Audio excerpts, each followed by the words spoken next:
Before we begin, I need to say something. If you have ever been told that your worth depends on what you can hide, that you are only acceptable when the most painful parts of you are kept out of sight, this story was written for you. Subscribe before we go any further, because if this opening already did something to you, the next hour is going to do something far greater, and I need you to be here when the next one drops. Now, let us begin. There is a particular kind of loneliness that comes not from being alone, but from being surrounded by people who would destroy you if they knew the truth of what you were. Isadora had lived inside that loneliness for so long that she had stopped noticing its weight. It had become part of her the way bones become part of a body, structural, invisible, load-bearing. She carried it through every room she entered, every conversation she survived, every morning she woke and reached instinctively for the veil before she was fully conscious. The veil. Always. The veil. She had worn one since she was 9 years old. The morning her mother had pressed it into her hands with trembling fingers and said simply, "Never take it off. Not for anyone. Not for any reason. Not until the day you are certain of your safety, and that day will never come." Her mother had been right about most things.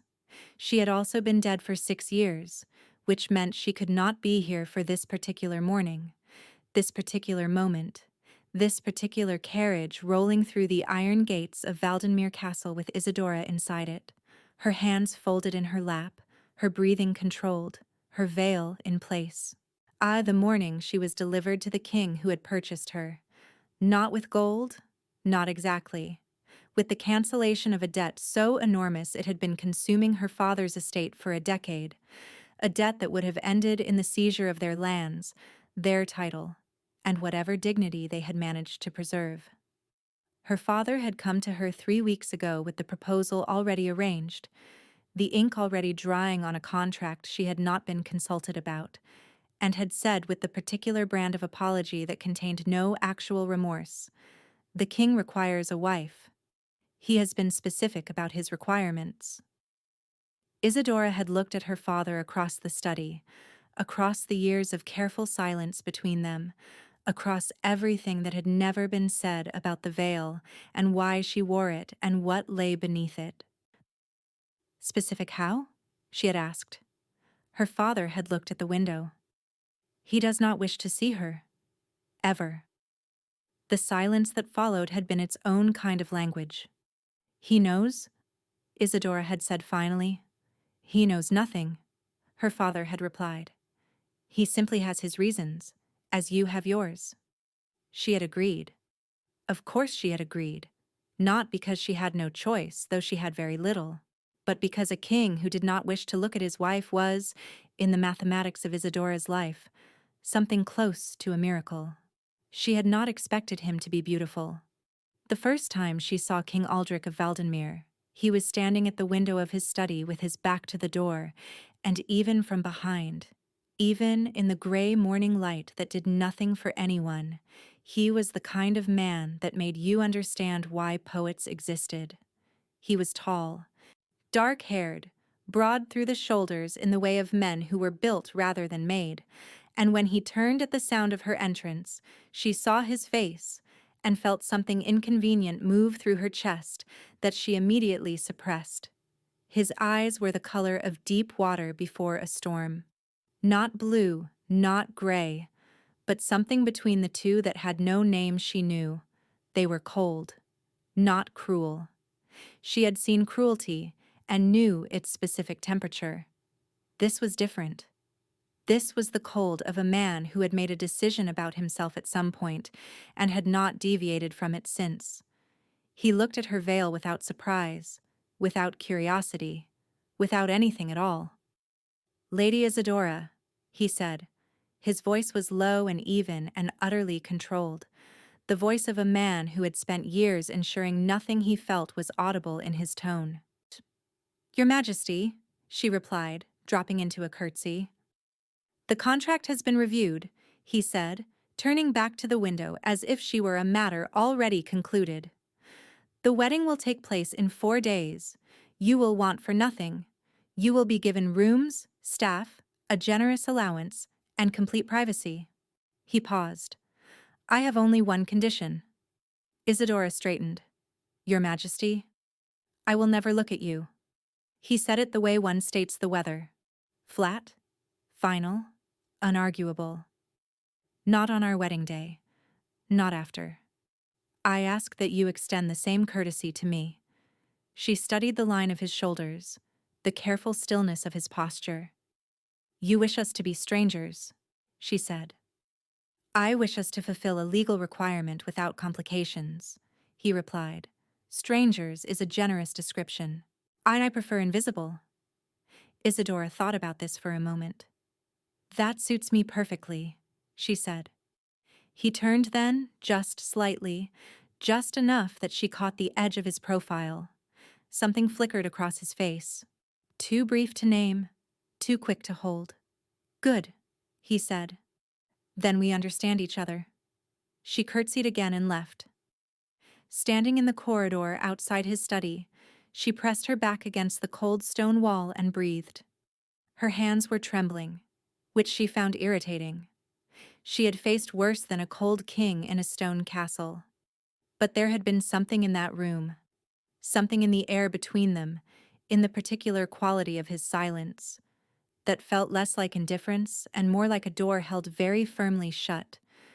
She wondered briefly what was on the other side of it. Then she stopped wondering, because wondering was how you got hurt. The wedding took place on a morning so gray it felt like the sky itself was observing a respectful silence. The Cathedral of Valdenmere was ancient and enormous, its stone walls worn smooth by centuries of ceremony, its windows filled with colored glass that turned the thin winter light into something almost beautiful. It was packed with nobility in their finest clothes, their faces arranged into expressions of polite confusion. Because the king's new bride had arrived veiled and had not removed the veil, and no one quite knew what to make of that. Isadora walked the aisle alone. Her father was not there.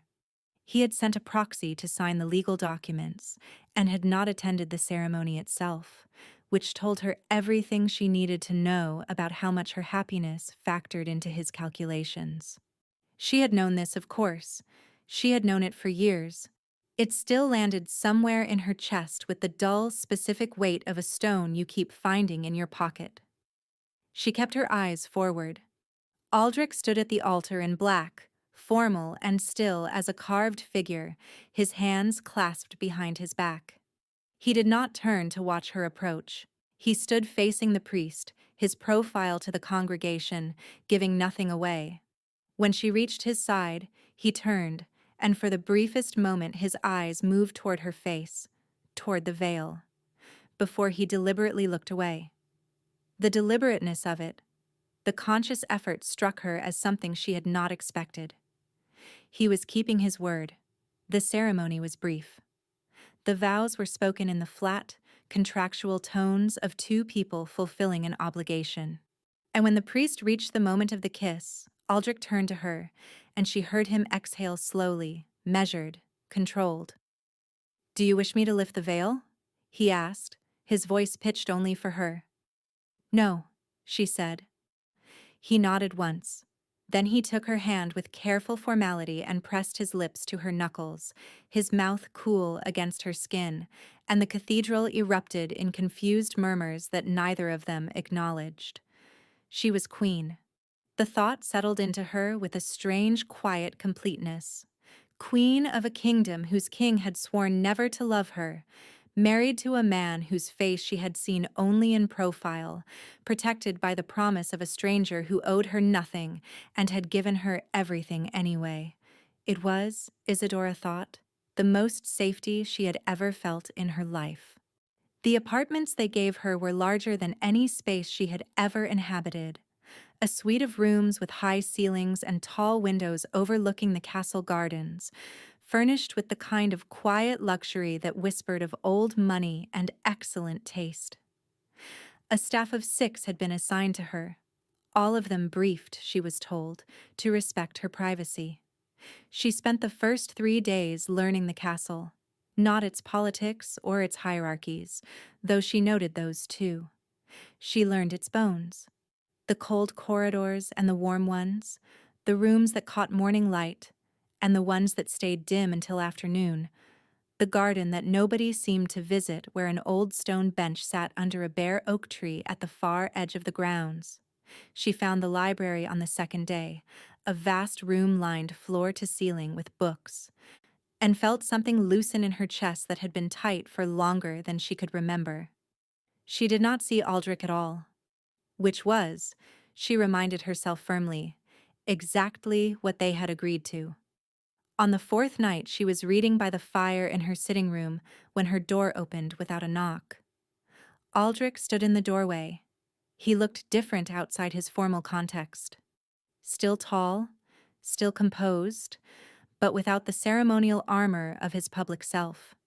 He wore a plain dark shirt, the sleeves rolled to the elbows, his hair slightly less controlled than it had been at the wedding. He looked, she thought, like a man who had been arguing with himself and had not entirely won. "Your Majesty," she said, setting down her book. He stopped. His jaw tightened. "I came to inquire after your comfort, whether your rooms are adequate, whether you have everything you require." The words came out stiff, over-formal, like something rehearsed and delivered badly. Isadora looked at him for a moment. "The rooms are beautiful," she said. "The library is extraordinary. I found a garden that appears to be entirely forgotten by everyone else in the castle, which I consider a personal gift." Something shifted at the corner of his mouth. Not quite a smile, the shadow of one. "The Eastern Garden," he said. "I used to read there, when I was young." "Then I will take good care of it," she said. The almost smile appeared again and vanished just as quickly. He stood in the doorway for a moment longer as if deciding something, then nodded once and turned to leave. "Your Majesty," Isadora said. He paused. "You did not need to come," she said carefully. "We agreed on distance. Inking, you owe me no inquiries." He was quiet for a moment, his back still to her. "No," he said finally. "I suppose I don't." He left without another word. Isadora sat with her book open in her lap, unread, and thought about the way he had said, "I suppose I don't," not as a dismissal, but as a man noting something he found surprising about himself. She picked up her book. She did not read a single word of it for the rest of the evening. If that moment already has you feeling something, you are exactly who this channel exists for. Hit subscribe right now, because the people who find this story at the right moment are the ones who need to be here for what comes next. He came back the next night, and the night after that. Always with some pretext. A question about the household accounts that required her input. A matter of her schedule for an upcoming court function. A brief inquiry about whether she had everything she needed from the kitchen. Always formal, always brief. Always with that quality of a man performing an errand he had assigned himself for reasons he had not yet admitted. Isadora let him come. She answered his questions. She offered occasionally an observation of her own, about the castle, about something she had read, about the garden she had begun to tend. He would respond, sometimes with one word and sometimes with more, and she would note the places where his careful control relaxed fractionally, where the distance he maintained thinned just enough to suggest there was a person behind it. He was brilliant. She discovered this slowly, the way you discover anything in the dark, by feel, by inference, by the shape of what you could not see directly. His mind worked with a speed and precision that occasionally left her 2 steps behind in a conversation, which she found she liked enormously because it had been a long time since anyone had made her feel the need to keep up. He was also, beneath the cold, genuinely kind. Not in obvious ways, not in the ways that announced themselves and expected gratitude. In the ways that were so quiet you almost missed them. The small adjustments to her schedule that she realized, over time, had been made specifically to give her more hours in the library. The fire that was always already lit when she came down to the Eastern Garden in the mornings. The book she had mentioned once, in passing, that appeared on her desk 3 days later with no note and no explanation. She did not mention the book, and neither did he. But the evening after it arrived, he came to her sitting room and they talked until the fire burned low and neither of them noticed. And when he finally rose to leave, he stood at the door for a moment with his hand on the frame and said, without turning, "You are easy to talk to." It did not sound like a compliment exactly. It sounded like a confession. "So are you," she said. "When you are not working so hard, not to be." The silence stretched. "Good night, Isadora," he said. It was the first time he had used her name without her title. She sat with that for a long time after he was gone, turning it over in the quiet the way you turn over something you are not sure yet whether to keep. The disagreement happened on a Thursday evening in the third week of their strange arrangement, and it began, as most honest disagreements do, with someone saying something true at exactly the wrong moment. They had been discussing the northern trade dispute. She had been reading the correspondence and had noticed something in the pattern of the delays that struck her as deliberate, and she had said so, directly, without the softening that most people applied when offering opinions to kings. Aldrich had gone very still. "You are suggesting," he said carefully, "that my trade minister is manipulating the negotiations for personal gain." "I am suggesting the delays benefit him specifically and consistently," she said, "which is not quite the same thing, but it is worth examining." "My trade minister has served this crown for 20 years, he said. His voice had acquired a particular quality she had not heard in their evenings before. Not anger, exactly, but something tighter, something that told her she had pressed against a wall he had not known was there. "Then he has had 20 years to perfect the appearance of loyalty," she said, "which makes him either very trustworthy or very dangerous, and the correspondent suggests the latter." He turned from the window to face her fully, and for a moment the careful warmth of their evenings was entirely gone, replaced by the cold king she had met in the study on her first day. "You have been here 5 weeks," he said. "He has been here 20 years." "I am aware," she said. She held his gaze without flinching.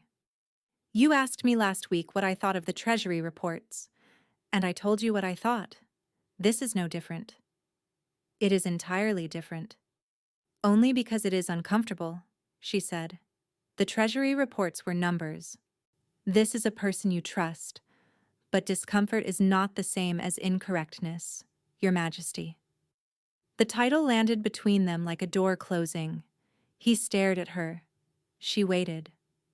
The silence stretched for long enough that she thought she had miscalculated, had pushed too far, had broken the careful thing they had been building with a single moment of honesty she could not retract.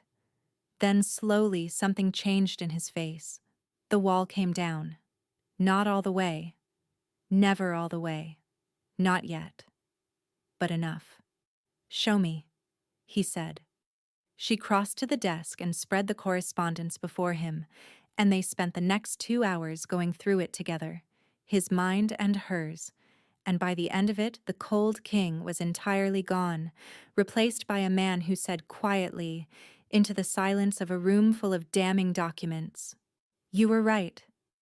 "I know," she said, and he looked at her with an expression that was almost wonder. "Most people don't say that to me." "Most people are afraid of you," she said. "I am not."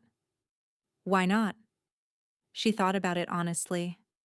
"Because the things that frighten me are much worse than a cold king," she said simply. He was quiet for a long moment. "What frightens you?" he asked. She looked at him across the desk, across the documents, across the careful distance they had maintained for 5 weeks. "Being known," she said, "and being rejected for it." The words hung in the air between them. He did not look away. That, he said quietly. I understand completely. It was her maid, Petra, who first noticed. He watches the door, Petra said one morning as she was helping Isadora dress. When the court assembles, His Majesty, he watches the door until you come in, and then he looks away. You are imagining things, Isadora said. I am not, Petra said simply. I have worked in this castle for 11 years. I know what the king's face looks like when it is empty. This is not that. Isadora said nothing. You are good for him, Petra said. Whatever you are doing, whatever you say to him in those evening hours, it is working.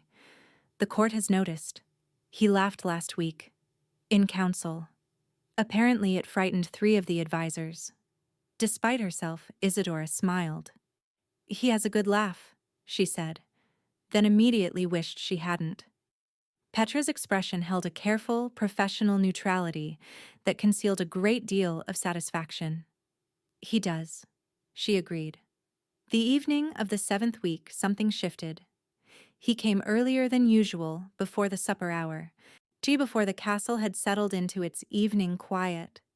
She was in the eastern garden when she heard his footsteps on the stone path, and she looked up from the small bed of winter herbs she had been clearing to find him standing at the garden's entrance with his hands in his pockets, watching her. He looked for the first time in all their weeks of evenings, uncertain. You are early, she said. Yes, he agreed. He did not move from the entrance. She waited. I owe you an apology, he said finally. She sat back on her heels and looked at him. For what specifically? For last week, he said. When I dismissed your concern about the eastern provinces as overcaution, you were not overcautious. The situation has worsened exactly as you predicted, and I did not listen when I should have. She studied him. That is not a difficult apology to make, she said carefully. You have been wrong about practical matters before and acknowledged it easily. This is different. You look like a man apologizing for something he has not said aloud yet. He was quiet for a moment. Then he walked into the garden and sat on the old stone bench under the oak tree, her bench, the one she had claimed as her own, and looked at his hands. I have been avoiding something, he said, for weeks. I have been constructing reasons to come to your rooms in the evenings and then constructing reasons not to acknowledge why I keep coming. And last week, when you were right and I was wrong, I was not angry about the provinces. He paused. I was angry because the moment you laid those documents before me, and I saw how your mind worked, and I felt something I had been trying very hard not to feel, and being wrong gave me somewhere to put it. The garden was very quiet. A bird moved in the branches of the oak above them. What did you feel? Isadora asked. He looked up at her. Grateful, he said. That you are here. That you are exactly who you are. That whoever decided our contract should bring you specifically to this castle made the only correct decision anyone has made on my behalf in years. He held her gaze. And that frightens me more than anything I have encountered in 20 years of ruling a kingdom. Isadora crossed the garden and sat beside him on the bench. They sat in silence for a long moment, the cold air around them, the bare branches above them, the first suggestion of winter releasing its grip on the world. I understand being frightened of a feeling, she said finally. I know you do, he said. And I understand the impulse to construct distance as protection, she continued.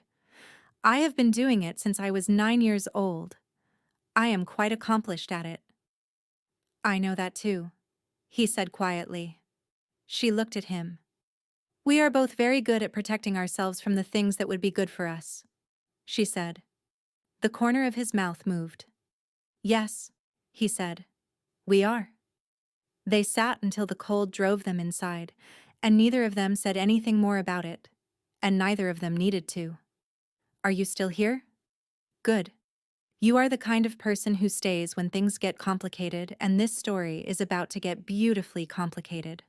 Like this video right now, not because I am asking, but because what is coming next deserves to be seen by everyone who needs it. The vulnerability came on a night of heavy rain, the kind that fell so relentlessly it seemed to have an argument to make, drumming against the castle windows with the insistence of something that would not be ignored. He had come to her sitting room as usual, but had not settled into his chair. He stood at the window watching the rain, and she watched him from her place by the fire and understood that something was different tonight. Not the careful, managed distance of his usual visits, but something rawer, less controlled. She waited. "My father died loving someone," he said finally, to the rain-dark window. "It was not my mother. My mother was a political arrangement, not unlike ours, and they were civil to each other and nothing more. The woman he loved was a scholar. She worked in the Royal Library for 9 years." He paused. "I was 12 when he died. I did not understand what I was watching. I only knew that he had been healthy and then he had not been, and the physicians could not explain it, and the woman from the library disappeared the same week and was never spoken of again." Isadora set down her book very carefully. "It was only when I was older," he continued, "that his chief adviser, who is long dead now and can neither confirm nor deny, let something slip in a moment of indiscretion that I began to understand what I had seen. A king who had fallen in love. A curse that had been waiting for exactly that." He turned from the window. "I was 17 when I found the full record of it. Old documents in the restricted archive, sealed by my grandfather, are 3 generations of kings who had loved and died of it, and one who had chosen not to love at all and lived to 90. Your grandfather," Isadora said. "A miserable man," Aldrich said quietly, "by every account. But a living one." He met her gaze. "I decided very young that I would be a living one." "And so you built walls," she said. "I built everything I could think of," he said. "A reputation for coldness that made intimacy impossible. A court that feared me too much to know me. And when I could no longer avoid the requirement for a wife," he paused. "A veiled woman. A contract built entirely on distance. A marriage designed to be everything except real." The fire crackled between them. "It was cruel," he said. "To you. I did not intend it as cruelty. But intention does not determine impact. And you deserved better than a husband who chose you specifically because he thought he could never truly know you." Isadora was quiet for a long moment. "And yet," she said carefully, "you keep coming to my rooms." He held her gaze. "Yes," he said. "And the distance you built is insufficient," he said. The word was quiet and final and cost him something. "I am aware." She rose from her chair. She crossed the room to stand before him, close enough that the fire cast both of them in the same light, close enough that she could see the effort it cost him to hold himself still, to not reach for her, and not step away. "I need to tell you something," she said, "about why I wear the veil." "You do not have to." "I know I do not have to," she said. "That is why it matters that I want to." She told him about the mark. Not quickly, not with the efficiency of someone delivering facts to a stranger. Slowly, with all the weight it deserved, she told him about her grandmother, about the gifts that ran through their bloodline like a river that could not be dammed, the power of warmth, of healing light, of something old and nameless and entirely outside the understanding of a court that feared anything it could not control. She told him about the trial that had happened before she was born, the verdict that had been handed down across a generation, the branding of children for the crimes of their ancestors. She told him about the morning her mother had pressed the veil into her hands. She told him about 9 years old and the pain of the mark and the silence her father had maintained on the subject ever since. The silence of a man who was ashamed of what his wife had given his daughter and could not say it aloud. She told him all of it, standing in the firelight of her own sitting room, with her hands steady and her voice steady, and her heart hammering against her ribs in the way of something being offered without knowing whether it will be received. When she finished, the silence was long. He looked at her veil. His hand rose, slowly, with every opportunity for her to stop him. She did not stop him. His fingers found the edge of the fabric. "May I?"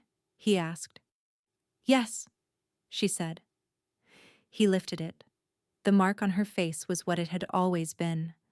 A branching pattern on her left cheek and brow, silver pale against her skin, the shape of it organic and strange, like frost on glass, like the pattern of veins in a winter leaf, like something grown rather than placed. It covered the left side of her face from brow to jaw in a design that was, she had always been told, monstrous, unacceptable. The proof of something wrong. Aldrich looked at it for a long time. She waited for the flinch. It did not come. "I want to say something," he said. "Then say it," she said. "It is the most extraordinary thing I have ever seen," he said quietly.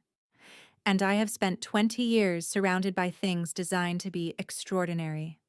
His thumb traced the edge of it, so gently she barely felt the pressure.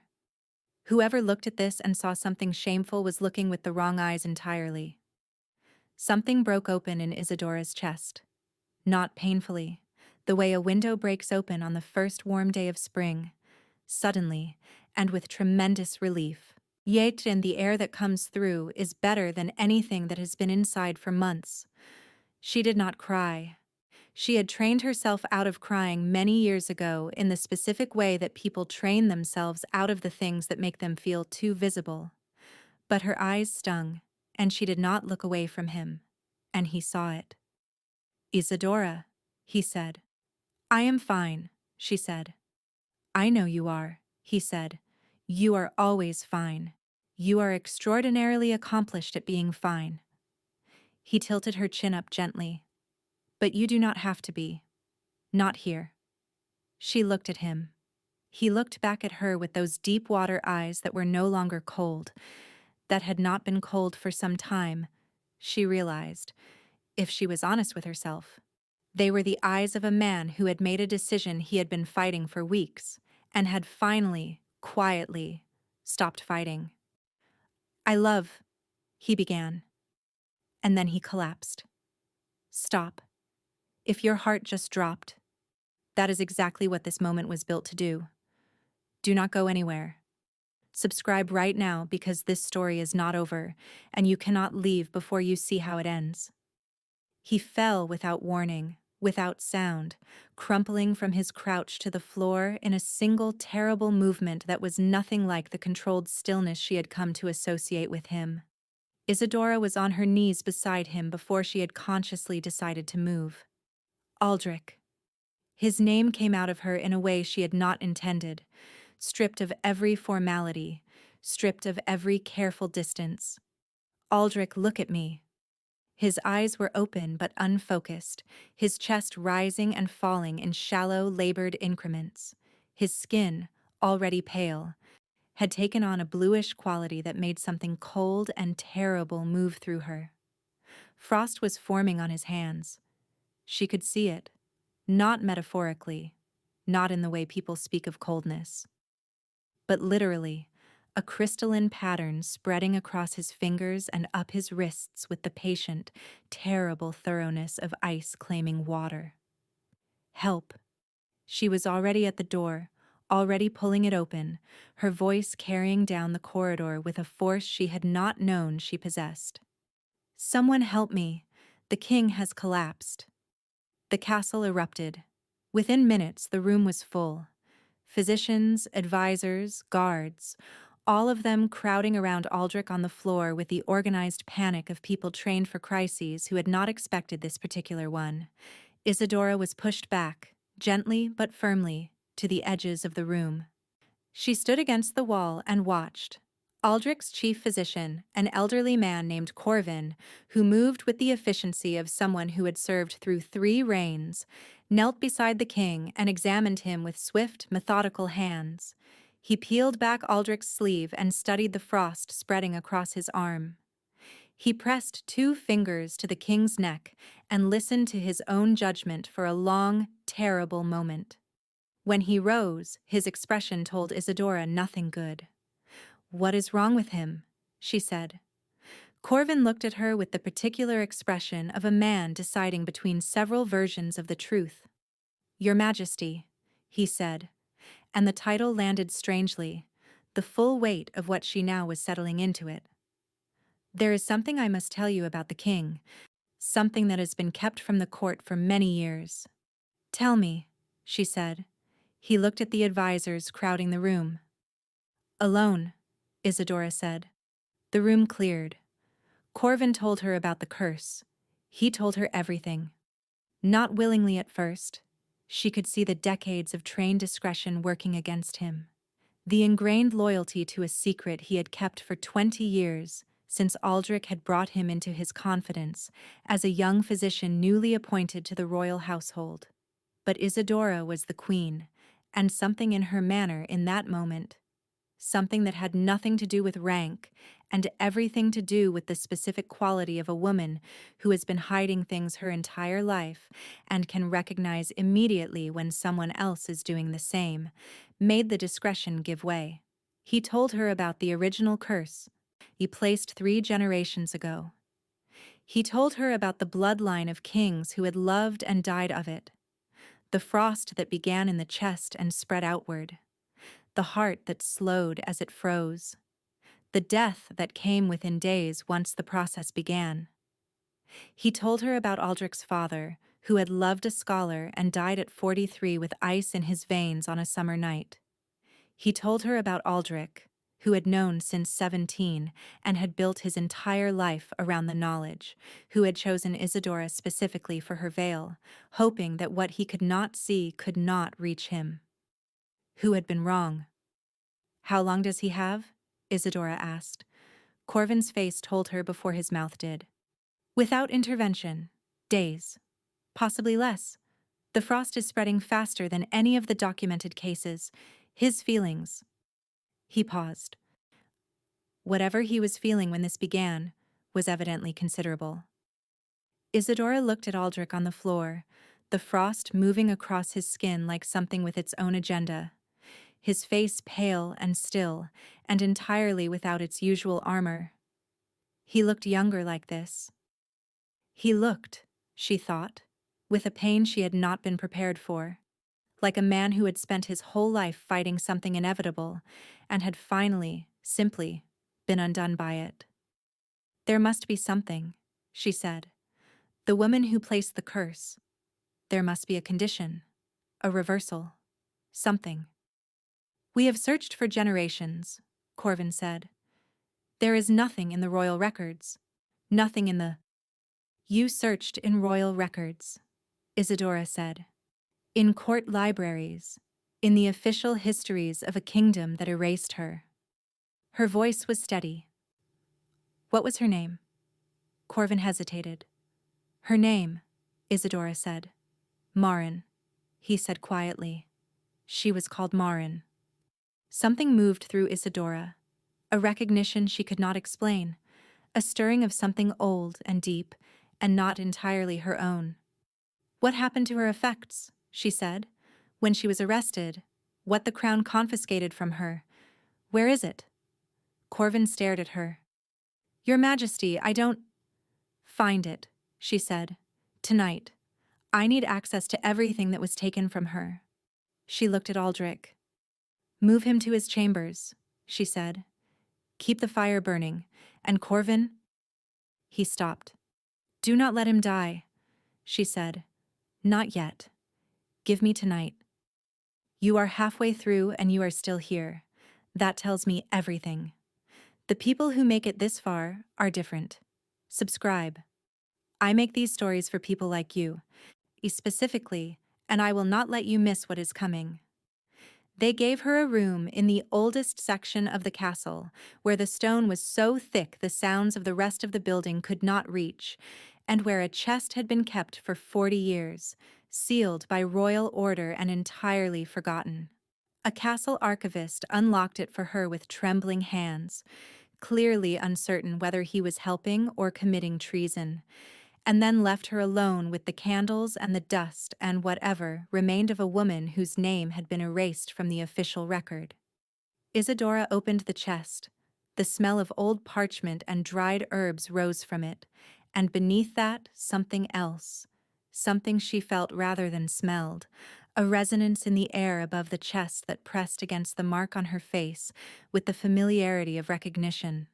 She lifted the first sheaf of documents carefully. Marin had been a healer.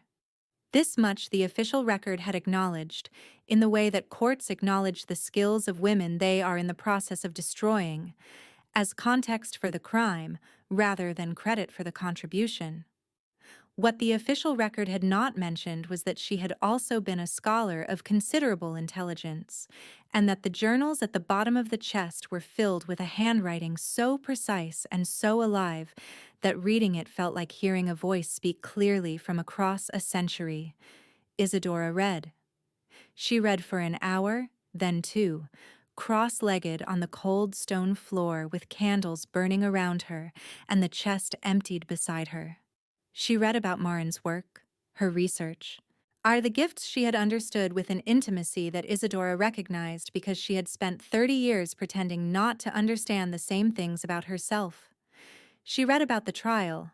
The account in Marin's own hand was nothing like the official record. The official record spoke of a dangerous woman whose unnatural gifts had made her a threat to the stability of the crown.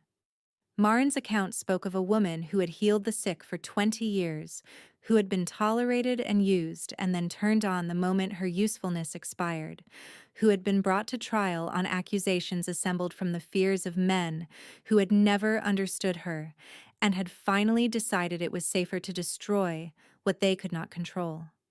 She read about the mark. They placed it to bind me, Marin wrote, in the cramped, urgent hand of someone writing in secret. Someone writing for a future reader she could only hope would exist. They believed it would contain the power. They did not understand that the power was never mine to contain. It belongs to the blood, and blood does not stop being blood because someone draws a mark on the skin that carries it. Isadora's hand went to her own face. My daughter carries the same mark now, placed before she was old enough to understand what was being done to her. I write this for whoever comes after, for the blood that will carry this further than I can see. The mark is not a prison. It is a compass. It points toward what the blood was always meant to do. Isadora turned the page. She read for another hour. And then, deep in the third journal, in a section dated 3 months after the trial, written in a hand that had grown more urgent, more compressed, as if Marin had known her time was running out, she found it. The curse was there, in full. The conditions, the mechanics, the specific design of it. And beneath the curse, in a hand so small Isadora had to bring the candle close to read it. For those who come after, should the curse find them, and should they wish to end it, the ice will not yield to a stranger's hand. Only blood that carries the same mark, willingly given, willingly received, can answer cold with warmth. The gift that was punished becomes the only remedy. This was always true. They simply could not see it. Isadora read it 3 times. She sat back on her heels and pressed her marked cheek against her own palm and thought about the shape of things. About a woman punished 3 generations ago whose blood had traveled through time and arrived, tonight, in exactly the place it was needed. She rose, she gathered the journals, and she went back to the king. His chambers were full of people when she arrived, the same advisors and physicians as before, all of them performing the helpless industry of people who had exhausted their options. The frost had spread since she had left him. It covered both hands now, and was moving up his forearms in a pattern that was, she noticed with a start, the exact shape of the mark on her face. The same branching, organic design, the same silver pale color, the same blood. "Leave us," she said. No one moved immediately. She looked at Corvin. "Your Majesty," he began. "I know what I am doing," she said. "Leave us." They left. She went to the bedside and sat beside him and took his cold hands in hers and looked at his face.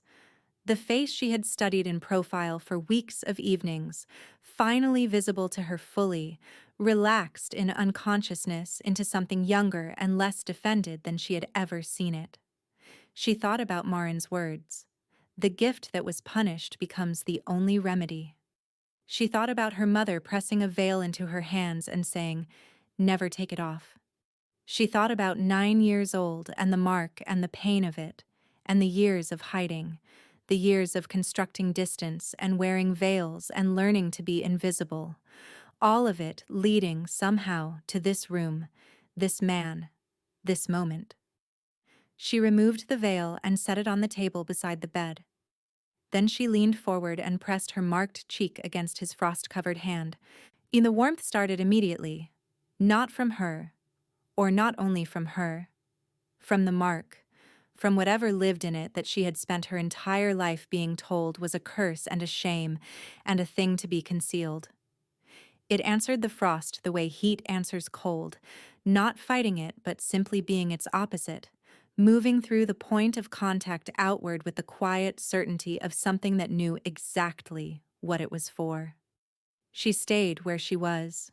She felt the frost receding beneath her cheek, felt the temperature of his skin changing by degrees, felt his breathing steady and slow into something less labored.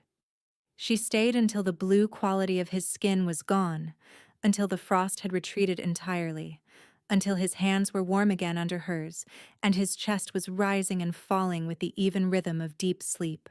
And then she sat back and looked at her hands, which were still glowing faintly with residual warmth, and thought, this is what it was always for. Not something to be hidden, not a mark of shame, something that could do this. He woke in the early hours of the morning, when the room was lit only by the low burn of the fire and the first gray suggestion of dawn pressing against the windows. Isadora was still beside him, still holding his hand, the veil folded on the table, her face visible in the firelight. His eyes opened slowly and then focused. He looked at her face, not at the mark, or not only at the mark, at her, all of her. The whole face he had kept himself from seeing through weeks of evenings and careful conversations and deliberate, effortful restraint. She did not look away. "You are not wearing your veil," he said. His voice was rough, hoarse from the cold that had been moving through him. "No," she said. He looked at the mark, then back at her eyes. "You saved me," he said. "The mark saved you," she said. "It turns out the thing everyone told me was wrong about me was the only thing that could." He was quiet for a moment, absorbing this. "Marin," he said. She looked at him. "You know the name." "I found the sealed archive when I was 17, he said. "I read everything I could find about the curse. Her name was not in the official record, but it was in the private documents."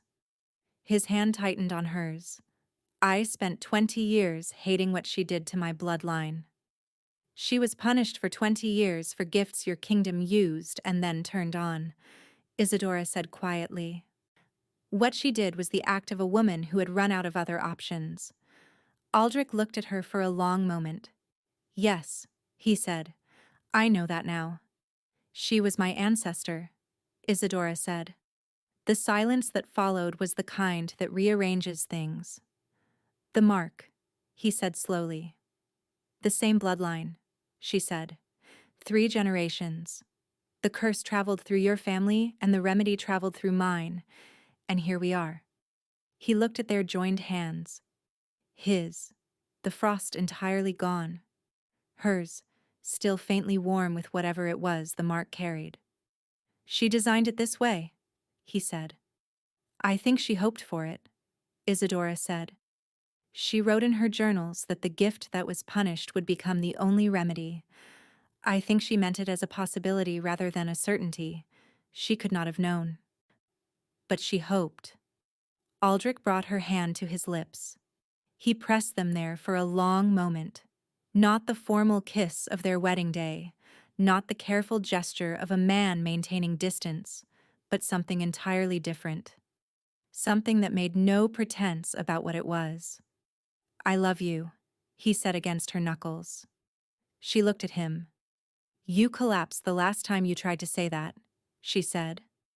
"I did," he agreed. "But the curse is broken. You broke it." He met her gaze. "I am going to say it properly. I love you. Not because you saved me, though you did. Not because of the bond between our bloodlines, though it is extraordinary. Because in every evening we have shared, you have been the most honest and most remarkable person I have encountered in 20 years of being surrounded by people who perform both qualities without possessing either." He touched her face, his fingers tracing the mark with the same gentleness she remembered from the moment before he had fallen. "Because you tend forgotten gardens and argue with trade ministers and told me the truth about yourself when you had every reason to keep hiding. Because you make me want to be known, which is the most terrifying thing I have ever wanted, and I have wanted it for weeks." Isadora looked at him for a long moment. "I love you too," she said. "I have been trying not to for some time." "How long?" he asked. She thought about it honestly. "Since you left a book on my desk with no note," she said. Something broke open in his face. The full smile, unguarded. The one she had seen only once before and had been thinking about ever since. He pulled her close. She went. "Just before the end. Like this video. Not because I am asking you, because if this story has moved something in you, it deserves to be seen by someone else who needs it. Share it right now. Some stories find the people who need them through the people who love them first. What followed moved with the weight of justice that has been delayed for too long." Her father was summoned to the castle within a fortnight. Not to a private room, not to a quiet conversation that could be managed and contained. To the full council chamber, with Isadora seated at Aldrich's right hand, and the senior advisors arranged around the table and the doors open to the court beyond. He arrived looking the way he always had. Composed, controlled, the face of a man who had spent decades managing situations to his advantage. He looked at Isadora, and she could see the calculation moving behind his eyes, the rapid assessment of how much she knew and what she intended to do with it. She let him calculate. When the charges were read, willful concealment of information material to the marriage contract, deliberate endangerment of the Queen, the suppression of the truth about her mark and its significance. She watched his composure hold for precisely as long as it took him to realize that the evidence was complete, and the outcome was not in question. Then she watched it collapse, not dramatically. Her father was not a dramatic man. He deflated, slowly, like something whose air was escaping through a puncture too small to see, until what was left in the chair across the table from her was not a man of position and calculation, but simply an aging person who had made choices he could not undo and would now live with the consequence of them. He looked at her. She looked back. She did not feel what she had expected to feel. She had imagined, in the long years of isolation, that this moment, if it ever came, would feel like triumph. It did not feel like triumph. It felt quieter than that. It felt like the closing of something that had been open for too long, a door finally shut, the draft finally gone. "I am not doing this for revenge," she said. "I want you to understand that." He looked at her. "I am doing this because the law applies to everyone," she said, "including the people who believed it would never apply to them." She paused. "And because there are other women in this kingdom who wear marks like mine, and fathers who make choices like yours. And the law needs to be clear about what those choices cost." The sentence was exile, not prison. She had asked for mercy she did not feel, because she was not her father and refused to become someone who used power the way power had been used against her. But permanent exile, the seizure of the estate, the dissolution of the title, enough that it was real, and enough that it was public, and enough that its message was unmistakable. He left without looking back. She did not watch him go. The laws were the harder work and the more important work, and they took months rather than days. Isadora drafted them herself.